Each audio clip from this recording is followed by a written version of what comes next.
How have you been since we last spoke, man? How you been? I've been good, man. Obviously, I think the last time we spoke was I came back from my Japan trip. We just played ball. Yes. Now I've had few months to get over that whole thing, and then get eased back into work. So you're totally over the high that you know when you came back. I want to be nice to people, kind. Oh yeah, that shit's gone, man. No, it's bits of it are there, to certain people, but most of it is pretty much back to London, back to base form. Yes, okay, back to London, back to base form. But you've been also changing your certain habits and certain things that you do. You were mentioning that you started running. Yeah. Talk to me about running. Why did you start running first off? That's a good question. So I don't know. I wanted to do something other than going to the gym. I know I can run on a treadmill. Mm-hmm. We've got step machines. We've got rowing machines. But I don't know. There's some kind of like euphoric feeling you get when you run. Like, I can't explain it to you unless you actually do it. You have to do it. When you finish a run, it's just a bunch of endorphins go straight to your brain. Yes. You feel good, Yeah. And then once you do it once, and you do it twice, do it 3 times, it becomes sort of a habit where you can't live without it. And you kind of make it your personality sometimes, like I bought running shoes, I bought specific gear. I'm looking into videos if my form's correct. I'm like, come on.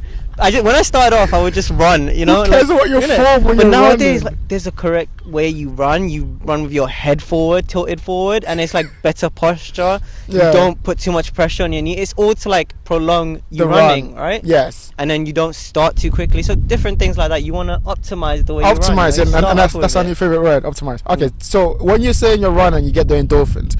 How does that feel? Can you describe that feeling of the endorphins when you're going for a run?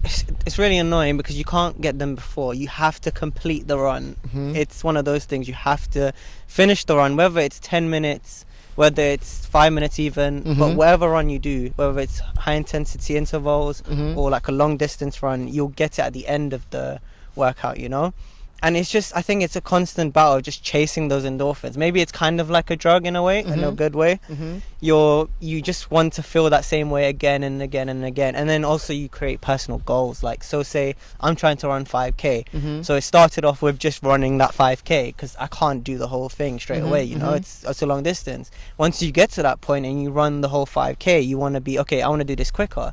But then you've got other fitness goals as well. So you just balance the whole thing to just make it perfect for you, because there's no such thing as one way of running. You don't just have to be a long distance runner. You can mix it up. You can mix it up. I feel like for me, like I'm maybe a medium, because I do like this 3K run that's like out of my house, around this park, and then back again. Yeah. And it's like half an hour, but it's like, when it started it was half an hour, and now it's gone to a point where it's like 22 minutes, 23 minutes. And it's like, when you do it, like for me, stuff like running and working out is part of my routine. Yeah. It's part of my day. I think it might be a positive but also negative that I have to do that to feel like my best throughout the day. Is that what you're at? Where you're like, I have to do this.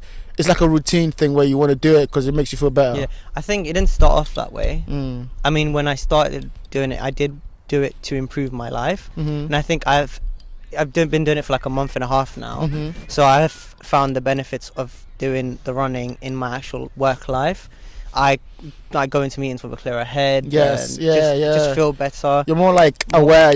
You're on it. Whenever someone asks you questions, even I think you just be on it. The answer, even though the running doesn't help. I mean, it must, right? Some brain chemical level, right? Neurons. There's some endorphin. All right, what's your favorite memory from running? Like, was it like the first time you ran and you're like, oh, this is amazing? Like, did you have a view that you really liked or something? I think it's when I basically did the long distance run for the first time. When I completed it, it felt so good because it was a journey I usually take with my car, right? I drive. I would just drive my car, but I was like, you know what? I don't want to run. I don't want to go gym. It was about 5 o'clock as well, right? So it's pretty dark outside the UK. I was like, I could go gym. I could do this on the treadmill. I could stick the video on being on a beach. But you know what? There's something just like gravitating. Being outside is different. Being outside, just running out on the roads and wherever you can. And then I did it. And then when I did it, I got to the other place. I was obviously shattered. But I think 5 minutes later, I just had this amazing feeling of what I was just engrossed in everything around me, like whereas you're on a treadmill, you're looking side by side, you're just surrounded by walls. You're more present, but in this moment, you're like, oh, this scene's changed. Now you're looking at trees. Now you're looking at something else. Or everything is so much stimuli that's going on. Well, I think it just keeps making you want to go further rather than compared to a treadmill where you're just walking. Just one thing you're just doing over and over again. So in that, obviously that run must have been difficult. How did you keep motivating yourself through all of that? Like, what were you telling yourself? Well, I had to get there. Yeah, I had to get to that point. I can't go back. I can't take an Uber there. I don't look like an idiot. Half a run. I just had to get there. Yeah, it was just that end of tunnel sight. Yes. You know, I had my music on. Yes. I had my playlist set up for like the entire way, so I wasn't on my phone constantly. Also, another thing that's helped me was like I have this watch, right? It calculates my running, like how fast I'm walking, my pace, my distance, my heart rate, how many calories I'm burning. So it's just all of these things that you want. Yeah, literally that, a Fitbit. I have the same thing, yeah. So like that's another thing, because again you want to optimize, you want to be more efficient. Measurement. So you just track these things every time you run. So if this was my first time, obviously, so I didn't want to give up at the first hurdle. You want to make sure. And because I didn't give up at a hurdle, I've been able to go again and again and again. 100%. And I think like to even my experience of it, like running was the first thing that I did was hard. Like I remember when I was like doing my was like coming out of uni or doing my master's degree. Yeah. When I started running regularly, I felt better. It felt like a hard thing that I could do, get out the way in the morning. Yeah. So like the rest of the day was much easier. And now I've gone to the point where I can like actually measure and see the progress that I'm making. Yeah. You feel fitter. I feel like that's most important. When you feel fit, you feel better. You know what I mean? Your whole body as well. It's your whole body as well. It's not, and it's not even just running too. Like to like even pivot to another topic. It's also eating. It's also like the things that we eat. Talk to me, because I know that you've been going on this also journey where you've been also fixing your eating too. What's that been like? So like I would say changing my eating habits was part and parcel due to my fitness journey as well, like starting running. I can't eat bulky meals, and also I can't eat crap, you know. Like I feel like when I first started, my performance was so crap, it got me down, because I was like, this is really annoying. I know I just started, but I tried to find ways that I could improve that don't just involve running every day, because you can't run every day. Like it's taxing on your body. You gotta find other ways, other things in your life that you can improve on that help you running. So one of them obviously is weight training. I mean, not crazy weight training, but like just enough to get stronger muscles so you can last longer. Another one that we were about to speak about is literally food. The food you eat. I mean, I'm sure everyone should know this, is like the food you eat is so important, because it's basically like putting petrol in a car, you know. I'm worried about that. I'm worried about that camera. Sorry, go on. Yeah, it's just the wind. Right, the wind is mad. But yeah, sorry, go on. Yeah, like put petrol in a car. It's how you energize yourself. Exactly, it's how you energize yourself. So if you put crappy fuel in a good sports car, it's not gonna run to its maximum capabilities. It's still crappy fuel. It's still crappy fuel. So same way, if you eat proper foods, and one of the changes I've made is I've started eating whole foods, like beef, steak. Same thing. Steak, chips, eating a lot of greens, and just cleaning up the diet from eating lots of fried food. Like when I came from my trip to Japan, my friend Amir would always like tell me, "You eat a lot of fried chicken, man." I'm like, look, he's right. I love fried chicken, but you gotta like come to a realization that you gotta balance it out. Yeah. So what's your go-to? What's your go-to meal? I would say like literally just that: steak, potato, and broccoli. Steak, you can make it however you want to eat it, but I think that's probably the best meal. It's one I wouldn't have every day, maybe limited 3 times a week, but it's one of those meals where you eat it during lunch, like 2 a.m. You don't want to have it before you sleep, because it's obviously very difficult to digest. Yes. But if you eat it at the start of your day, you feel so energized for the rest of it, because it's carbs, nutrient dense, and you've got the broccoli too. So do you eat 3 times a day? Let's break it down. Yeah. You eat 3 times a day. 3 times a day. Breakfast, lunch, and dinner. Yeah. What do you have for breakfast usually? Breakfast, I wake up with like it's like a acai bowl. I don't know if it's an acai bowl, but it's basically yogurt, blueberries, raspberries, strawberries, bananas, and protein. How come that? How come you start with that? I usually don't eat breakfast, right? So I was like, okay, I need to change that. Maybe not eat a big meal. So I need something light to start me off for my day, and I think protein, like oats in general with yogurt, is really good. It also helps my digestive system. Now that meal that I just said, I don't usually always have it at breakfast. Like sometimes I have it before I sleep, because it aids in digestion the next morning. I'm not a reputable fitness. Listen. Neither are we, to be fair. You can try it. You can try it. It works for me. It works for me. It might work for you. You can take it with a pinch of salt. I'm not reputable. Listen, if anything goes wrong, if you're allergic and you don't listen, I'm telling you.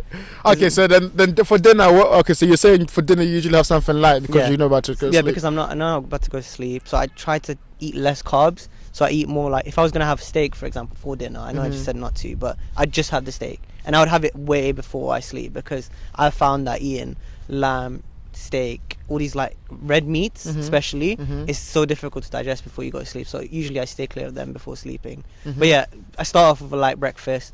Biggest meal of the day is probably your lunch. Yes. And then I've started eating boiled eggs. Boiled eggs I find like, I don't eat the yolk. Just I don't like by the yolk, itself? by itself. Just salt and pepper, boiled egg, 5 boiled eggs, boom.